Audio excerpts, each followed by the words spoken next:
All right, what's going on, adventurers? Welcome to another episode of the Adventure One podcast. So I am here with Daniel. What's up, buddy? What's going on, guys? So we are down here in South Texas, deep South Texas. Like almost near the Mexican border, South Texas. Yeah, like our waitress didn't speak English yesterday. That's that far south. And it was a Mexican food restaurant. Yeah.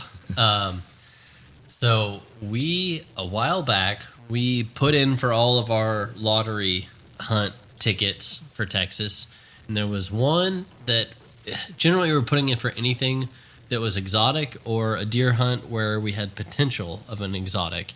And so we did a series very similar to this last year when we were at Laguna Atascosa National Wildlife Refuge. So we put in for that one. We did not get drawn for that one, but we did get drawn for this other place called Lower Rio Grande Valley. And then there are several units within that. So we're in the Teniente unit. So that's where we are now. Just to clarify, we were drawn for a bow hunt. Yes. Yeah. They have, I think, an exotic only centerfire rifle hunt, but this is just a bow hunt. Deer and or exotic. So we can shoot Nilgai Antelope, one javelina, and then whitetail deer, 1 buck, 1 doe, and unlimited wild pigs, which we saw a lot of sign of wild pigs when we were walking around. Yeah, but that's just everywhere in South Texas. Yeah. There are pigs. Like, even if it doesn't say pigs, there probably are pigs there. So we got in last night, and dude, you drove like a champ. You just powered through that long drive. Probably about 7.5, 8 hours, and we stopped, and so it took us about 8 or 9 hours to get down here. But you made it faster than expected, and overall it was a pretty pleasant drive. We pretty much drove in. We were able to get into our hotel, which also, just being in a hotel, that's a change for us. Normally we're camping out or at least kind of roughing it. But and it's really warm down here, so we're in November. Yeah. And it's about 85 to 90 degrees down here right now. Oh, yeah. It's a 92 on your truck. Yeah. Jeez. Yeah. So it's not somewhere where you want to stand outside all day and then go back to a campsite and be just sweating. Yeah. And we did that last year, and it was fun for that trip. But also, this place, the hunt unit, is 11 miles outside of town. Yeah. So coming back into town to stay in the Holiday Inn, no big deal. Yeah. So it's nice. And that's where we're sitting right now. So we went, got checked in at our hotel a little early, then went and just did basically a half-day scout. Daniel, do you want to just kind of explain our scout, what we saw, our process, everything? Yeah, so the property itself, there's 3 county roads driving like north-south through it, right? And I think the whole plot is about 4,500 acres or so. So we just decided, let's go up the right-hand side county road. We stopped. We drove around. We came back down another one. So we had been looking on Onyx, kind of seeing some spots we wanted to go look at. So kind of in the middle of the plot, we got out, walked down this path, and we were just seeing sign everywhere. We were seeing Nilgai tracks. We were seeing deer tracks. Actually, before that, we ran into the federal game warden. Oh, yeah. That guy was super cool guy. Well, at first, he drove in real quick. I'm like, okay, he's going to check our licenses, check our permits, all that stuff. But he ended up being a really cool dude. Super cool guy. He's like, yeah, I just want to make sure y'all are going to have fun out here. We asked him, hey, last year how did it look? He's like, most people got a Nilgai. We're like, all right, that's who knows, right? But he's like, yeah, there's a lot of Nilgai on the east side of the property. And he's like, yeah, there's only about 20 hunters out here this year. And so Pliny and I, last year... Apparently a lot of people got drawn and then just didn't pay. Yeah. Last year when we went to Laguna... It was me, Pliny, and Kyle, and there was probably 150 hunters out there. Yeah. I mean, it was a lot. Yeah. And that was probably the worst part of that hunt for me is just that you're all over each other. So here, we meet the game warden, really cool dude, and he's like, yeah, there's not a lot of hunters. We're like, game on, let's go. So we start walking. We see a lot of sign. We end up going to this little kind of field area that I'd seen on Onyx, and we thought that when we got down here, there'd be openings and things like that. It's just thick. Yeah. Like grass higher than my head. I'm 6'4", grass higher than me. Because there's no cattle down here grazing any of it. So It's just whatever will grow down here will grow to its maximum. Yeah, and so we're looking through, mesquite trees and things like that and really thick grass, brush, and we're like, man, there's not a lot of visibility here. So we went and found this little field. Oh, by the way, as we're walking on the trail, the first thing we see is a snake slither into the grass, like a big old black snake. We're like, whew, this is going to be fun. And we watched him and he just vaporized. He just disappeared. You were like, okay, so we got that tall grass everywhere. We Yeah. can't see the ground, and snakes at least that big are in it. Okay, awesome. Yeah, that was a little creepy. So we end up going and we find this little plot of land, and it was pretty wide open. We saw some Nilgai poop piles, which what they do is they kind of poop in the same spot over and over, and so you get these kind of big poop piles that they go to. So we saw some of those. We saw some sign. We saw where they may have been bedding, and we hung a camera there last night. Do you remember what I said about that big poop pile? No. That community one that they're like, oh, they're definitely coming by here. We're like, it's like a porta potty at a music festival. That thing's full. At Woodstock. That's Yeah. right. At Woodstock. Yeah. So we did that. We kind of walked back out to the truck. That probably took about an hour and a half or so. Then we went and drove to another side. And so we saw a deer jump over a fence when we were driving. We heard a deer blow at us when we were setting up that camera in that area. Then we went to the easternmost kind of tract of land, and we just kind of started walking around the woods. And we walked about, 200-300 yards in on this trail, and we saw a big old scrape, which was just awesome. Yeah. I mean, that was kind of cool. And the scenery changed a little bit. It was a little bit more open. And so we kept on that trail, and we were probably about, probably about 45 minutes to an hour from sunset. Yeah. And we walk, and all of a sudden I look over to my right. I'm like, Pliny, there's a deer. And there was just a doe probably 40 yards from us just staring at us. Yeah, just watching us walk up the trail. And this is the first hunt of the season out here, which is great because they're not just completely pressured and freaking out yet. So it saw us, turned and ran. We keep walking. And then we take this corner, and we're just starting to see all kinds of Nilgai tracks again. And Pliny's like, dude. And all of a sudden we see probably, 50 yards back, 60 yards back? Yeah. Like a big old cow. Big old Nilgai cow just And everybody's, running. excited about the bulls, but a Nilgai cow is, not as big as an elk, but almost. Yeah, and the 400 pounds. way they run, their shoulders sit really high and their rumps a little bit lower, and so they get a lot of power out of those rear legs. Oh, sorry, I thought that was us. Nope. They get a lot of power out of those legs, and so they just haul, but they run like with their head up with like great They posture. look goofy, yeah. And they're just intense animals. So we saw that one run, and we're like, okay, pull out Onyx, drop a pin here. we don't know if they'll come back exactly here, but we know we're into something. Yeah. And so there's these designated park areas. We had seen a couple of trucks parked there, not many.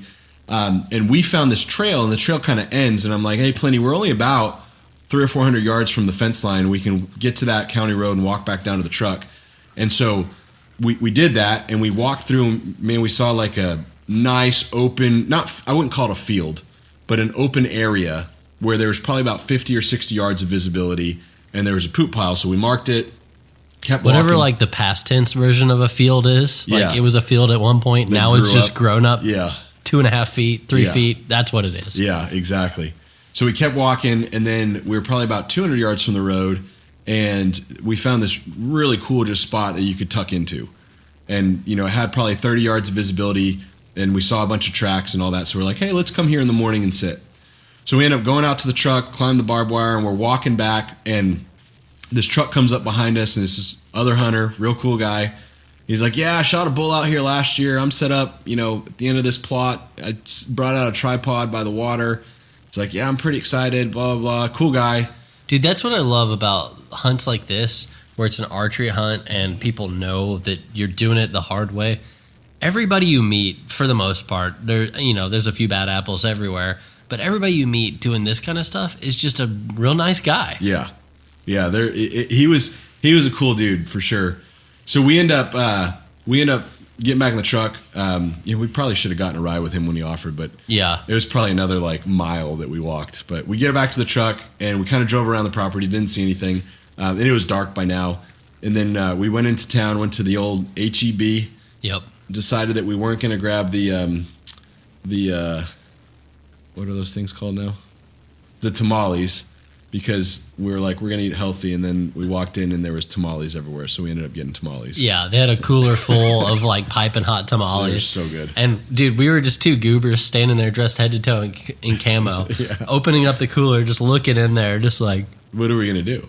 are we gonna eat these? Should Are we gonna get these? Should we get these or a salad? So we got both. Well, we walked over to the salads and we're like, Tamales. I'm not really excited anymore. I went tamales. So we got both. Yeah, it was pretty good. came back to the hotel, watched a little TV, woke up early, and then this morning was the actual first day of the hunt. And it was game time as soon as we got out. So we got out we actually got out a little late today. Yeah. We went out and the plan was Pliny was going to find that little alcove that we found, sit there, and then I was going to go back to that little field area and sit there.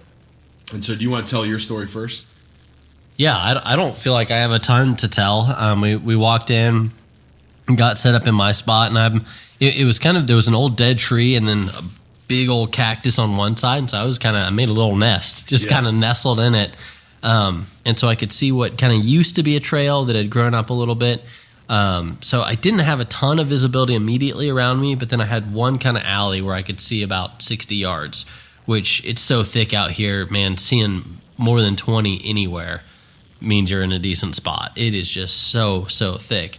So set up there, and one thing that we're doing a little bit differently this year, last year we tried bringing some fabric and some sticks and making some little impromptu blinds, but we can't cut any brush. You can't cut grass, tree limbs, you can't screw anything into a tree. And for people who aren't familiar with hunting South Texas or West Texas at all, there are no trees that you can put a tree stand on. No. It's just like big bushes, basically. Yeah. It's like a good tree around here is like a 15-foot mesquite that's got 6 different trunks, all about 3 inches thick. Yeah.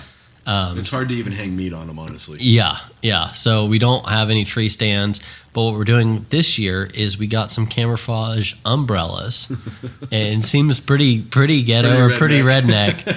But I'm like, what is the smallest, most compact, most portable thing I could use as a pop-up blind? So I just cut one section out of an umbrella, pop that in front of me, and I'm kind of hiding behind it. No, it doesn't hold my whole body, but it lets me set down my camera and my pack, and I can move my feet around without being concerned. So pretty much just sat there. Saw a lot of doves come out this morning, just kind of from the mesquite trees around me. And then because we're close to the ocean, we're probably, 20 miles from the coast? Yeah. But we're still seeing some interesting migrating seabirds, and I had a bunch of pelicans fly over me and stuff. So it was cool to just sit there and see these birds and kind of think and meditate, and it was really still this morning. Fortunately, the mosquitoes left me alone. We soaked our clothes in permethrin, which I think helped a whole lot. For sure. Because the mosquitoes, even last night when we were wearing our scouting clothes, were really bad. Well, last year down at Laguna, we had ticks and chiggers and mosquitoes. It was awful. We all got chiggers bad. Yeah, it was bad. So, kind of my blessing this morning, I'm like, it was a calm, relaxing morning that I didn't get eaten by mosquitoes. Yeah. At one point, I thought I heard a stick break of something maybe moving or running by me. I think there was something running by you. Yeah, but I never saw anything, so that was it. That was my morning. But you have some exciting news. Yeah, I had a pretty fun morning. So I went to that little open field that we were talking about, and I ended up finding 2 little trees that were kind of old, and then there was some grass around them, and I was like, man, that's a perfect little sniper's hide for my bow. So I went and sat back there, popped up my my umbrella, put it again just right in front of my feet, so my waist down. Under my umbrella. Ella.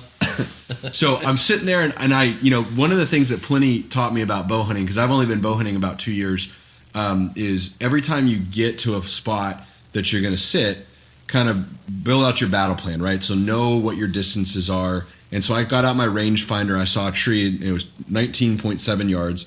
Another tree was 30 yards, and another tree was about 36 yards. So my shot visibility, I knew, was 20, 30, 40 basically is what I was looking at. And then beyond that, it was like I could see visibly about 55 yards. So I sat there, and the wind was a little bit in my face. I didn't have much wind, and I hate to admit this, but I was looking at my phone, texting my wife or something. Oh, broke the rule. I did, and I hear something, and I look up, and I just see antlers. And so I shot an Access last year. And Access deer have real high antlers. Not super wide. I mean, they're wide, but they're really, really tall. Yeah. And I saw these real tall antlers, and for half a second, I'm like, is that an Access? And then I saw it was a big old buck, big buck. Whitetail buck. Whitetail, yeah.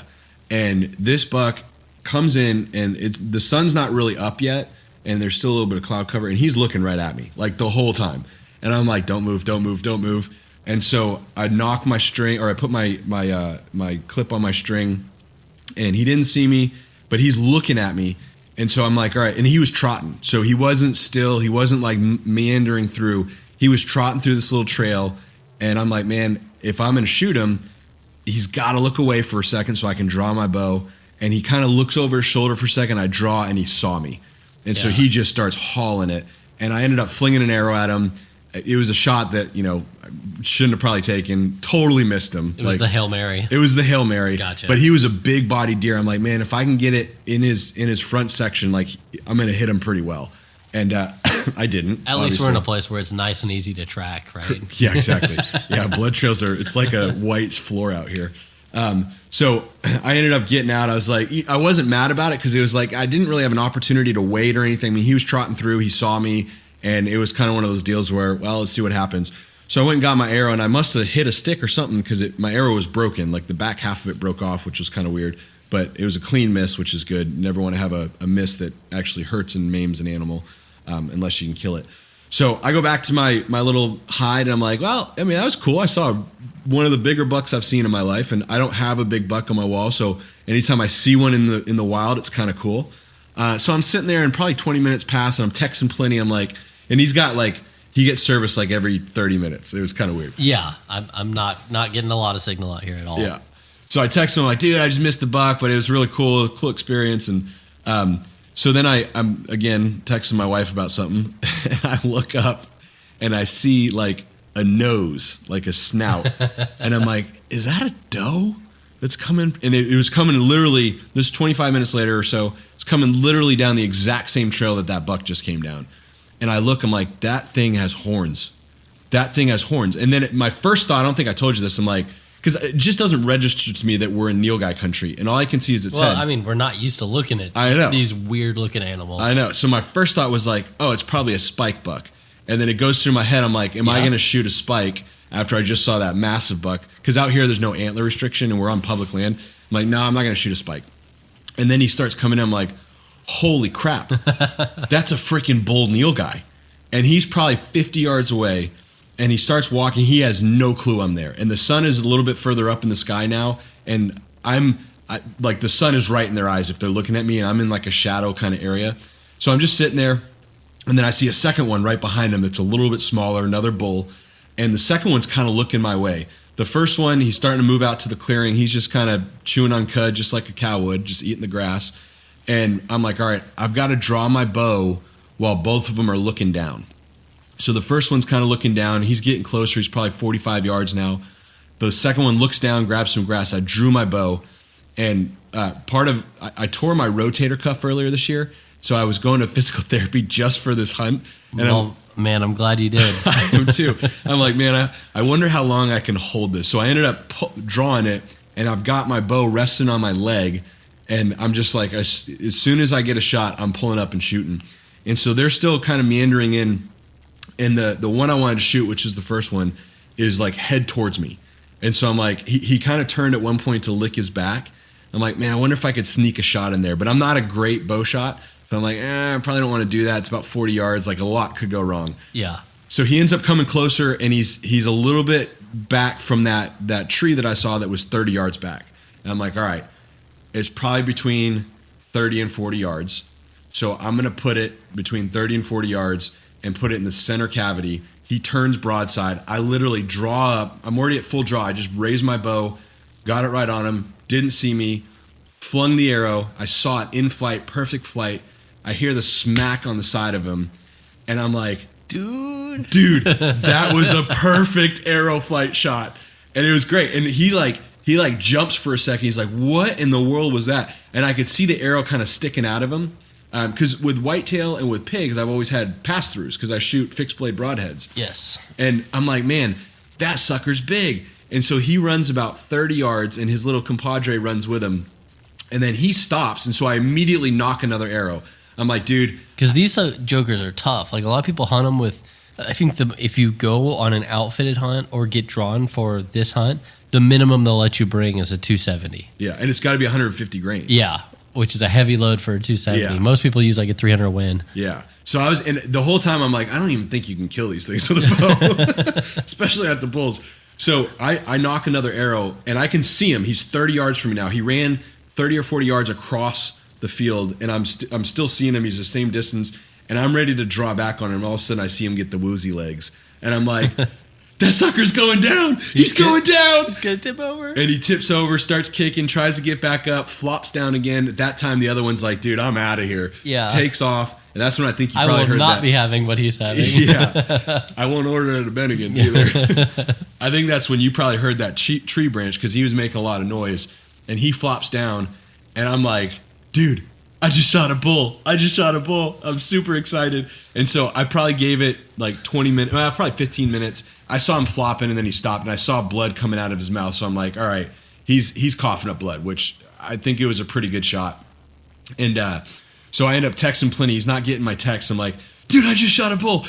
He's dropping. I'm going to give it 5 minutes. And I'm like, all right, hey, come and meet me here. I'm going to drop a pin. And I'm like, all right, never mind. I'm coming to you. Okay, so I wasn't getting any cell phone signal while I was out there. So Daniel was just sending me all these messages, not knowing that I wasn't getting them.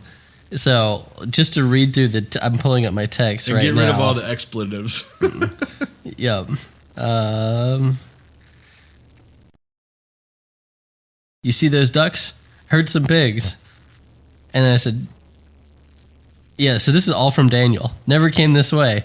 I just missed a monster buck. He busted me and started running, and I flung one at him. Clean miss. Dang. He was about 30 yards out, but was looking right at me the whole time. Best I could do was pull up quick and shoot. Man, he was a nice buck. We could just tell this text message would be the whole podcast. The back of my arrow broke off. It could have hit a small tree. Man, that was a great looking buck. If he had taken a different path, may have been different. He came right at me. I can definitely see the benefits of a tripod or tree stand now. He was looking at me the whole time, trotted in. As soon as he looked away for a sec, I drew and he busted me. And then a few minutes went by. Just shot a bull! Exclamation, exclamation, exclamation, exclamation. He dropped in sight, bro. He's flopping a little. Going to give it 20. Bro. Holy. That was exciting. And then you sent me a picture. He's dead. Can you come to me? I'm coming your way. So I ended up having my bow, and I had an arrow nock because these jokers are big. There was a story a couple years ago. Someone shot a bull, didn't give enough time to die, went over, and it mauled him and killed him. Yeah.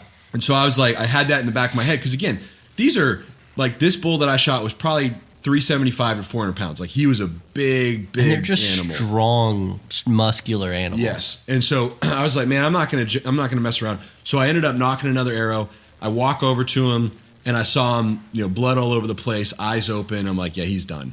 So I ended up walking. I mean, Pliny and I were 180 yards from each other. Yeah, I didn't realize we were that close to each other. I thought we were a little further. Which is crazy thinking about it. Like, 180 yards away, a bunch of those animals were going on a little highway. They were coming to me, but you just interrupted them. I'm all right with that. So we ended up going out, and he came over and we got some pictures with it, and then, man, we started the process of taking this animal apart. And my first thought was, God, I'm glad there's two of us here. Yeah, he was a big animal. Yeah, and so I wanted to. They're not a great looking mount. Because they have these tiny little devil horns. They're probably like 4-inch horns. But man, they're super cool. And the story I thought was cool. So I'm like, dude, I'm going to shoulder mount this thing. Because he's cool. So we ended up starting to cape him. And then we started getting to work on him. And I think the biggest thing that I recognize is obviously the size of him. But his rib cage was huge. Yeah. Big lungs. Big lungs. And then his like top of his spine where the ribs kind of connect were just really big. What I noticed when I was cutting the back strap, I remember, so on a deer, the bone, the top of the spine basically goes all the way to the leather, to the hair. Yeah. But I remember on him, when I started going forward, I had to dig down deep in there. So the spine actually kind of, even though the shoulders look high, the shoulders go up quite a bit, the spine goes straight or maybe even down a little bit more.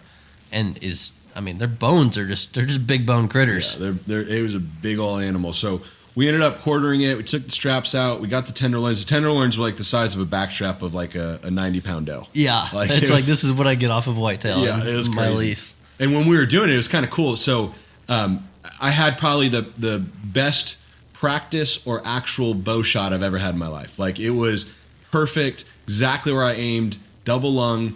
and I was shooting the True Glow titanium tipped 2-blade fixed braid broadhead, and it went through one side, went through the second lung, and then it stopped at the skin on the second side.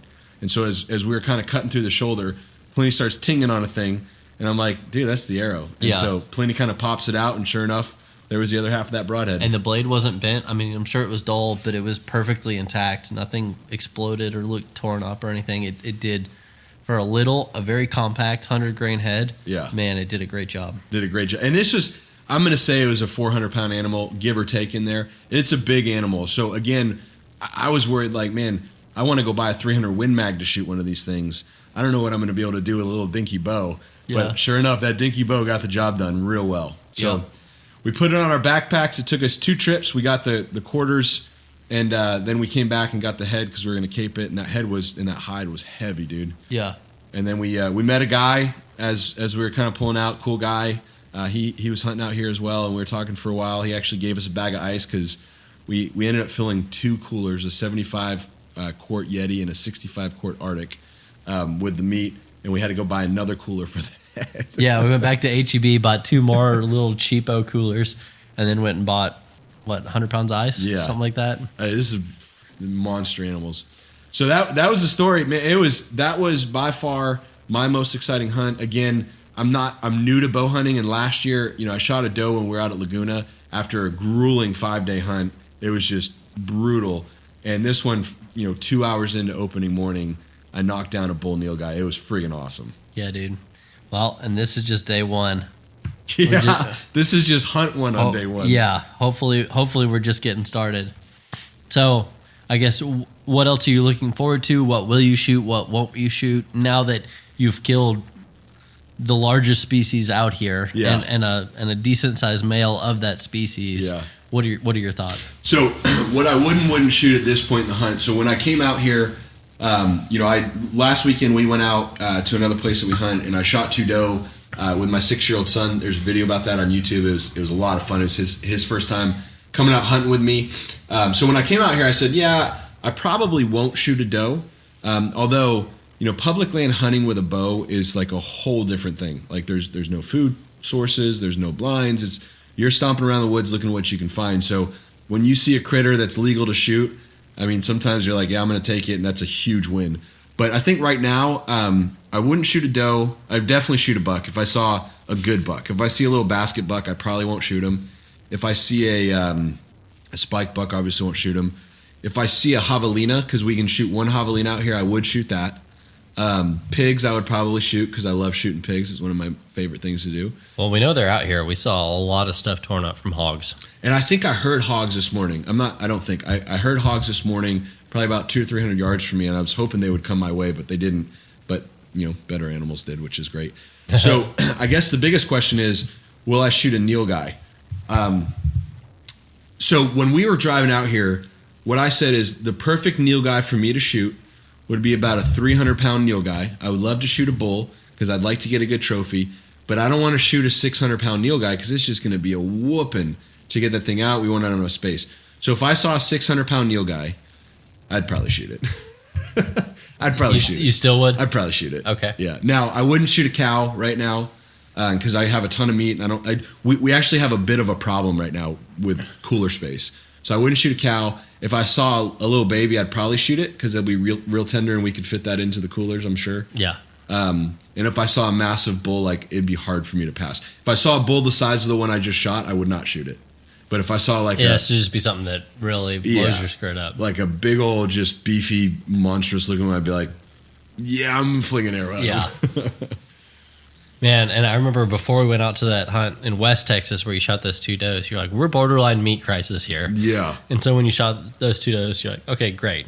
And just thinking about it in less than a week, you went from borderline meat crisis to, man, do we have enough coolers? Maybe we have to bone stuff out to get it in the coolers. Yeah. Well, and what's funny is those 2 does fit into my 75 quart Yeti. Yeah, both of them. Both of them. Yeah. And now I'm like, dude, we just took that Nilgai across 2 coolers. Yeah. I'm like, oh my gosh, this is a lot of friggin' meat. Yeah. This is awesome. I'm so excited. So I think I'm still at the same place where I've had a rough go of it this season. My elk hunt didn't pan out. I had a pig that I shot pretty good, but he ran off with the arrow in him, and I think it was a tuning issue on my bow that I now have resolved. And we followed that blood trail for half a mile. Yeah, a long time. And then I had another doe that I wounded and I thought I had killed, but miraculously I saw that deer on camera again, so I think she's alive. The Lazarus deal. Yeah. Deer. I have, man, the deer in my place are in rough shape. I've got that one deer that took an arrow through the neck, another one missing a foot. Like, it's just a sad state of affairs down in there. But I'm now at a point where I feel really good. I after those issues, I really looked at the tuning of my rest, of my bow. I tested some different broadheads. Originally, I was running the same heads that Daniel was running, and as he proved, there's nothing wrong with them. Those are great heads. I've got some other ones just kind of that I want to try just because I'm interested in them. But I think a small pig, I may not shoot it. If it's a good-sized pig that's worth cleaning, I'm going to shoot it. Yeah, I'm with you on that. I won't shoot a small one. I won't shoot, like if I see like a spike or a little forky, probably won't shoot it. Yeah. Just because those are off of our own tags, so I don't really want to burn a buck tag on that. A tiny little doe, again, probably not. Yep. But if I see at least a decent-sized doe, a decent-sized buck, I'm flinging an arrow. Any nilgai, bull, cow, calf, I'm sending it, man. Yeah. Yeah. I got to say, like, this has been just last year with what it was to this year, like opening morning, 2 hours in, and I got a bull on the ground. It was awesome. Yeah. It was so cool. And it made me appreciate, like, the last 2 times I've gone bow hunting. We went bow hunting in Iran and we went bow hunting in Coleman. And I got busted by a doe once and didn't see anything the other time. And it's just, bow hunting's tough, man. And to be able to be in a spot where you're on public land and to knock an animal like that down where it fell in sight, Yeah. was just so cool. It falling in sight is so, it immediately lets you just be confident and excited rather than like, okay, we're getting close, but the mystery's still not solved. Yeah. And it lets you just immediately celebrate, and I could tell you were stoked, man. Yeah, especially out here, man. The following a blood trail would be so hard. And this is what we were talking about with broadheads. We're like, man, I was thinking about shooting a 4-blade because I'm like, I want a good blood trail. And Pliny's like, dude, you want penetration on these things. So I stuck with the 2-blade, and I'm like, I hope this has enough. And I mean, sure enough, I smoked that thing. Great shot. Like I was surprised by the placement of the shot. And then just to see it kind of run just a little bit and drop was friggin' awesome. Yeah. It was awesome. Yeah. Dude, congrats, man. Thanks, man. I am so Thanks. excited for you. Yeah. Well, we celebrated with a good Mexican food lunch. The first place we ate wasn't that good, so No. it was great to go to another place today that was fantastic and very cheap. Yeah, the fajitas are like massive size fajita for like $6.99. Yeah, It's unbelievable. It doesn't work economically to people from Dallas. It doesn't make sense, but hey, we'll enjoy it. So it's getting about that time. It's 2:50. So we need to wrap it up and get back out there. Let's do it. This is just day one. This So is day y'all one. stay tuned for more. Let's go. Until next time, stay safe, be free, and never stop seeking adventure.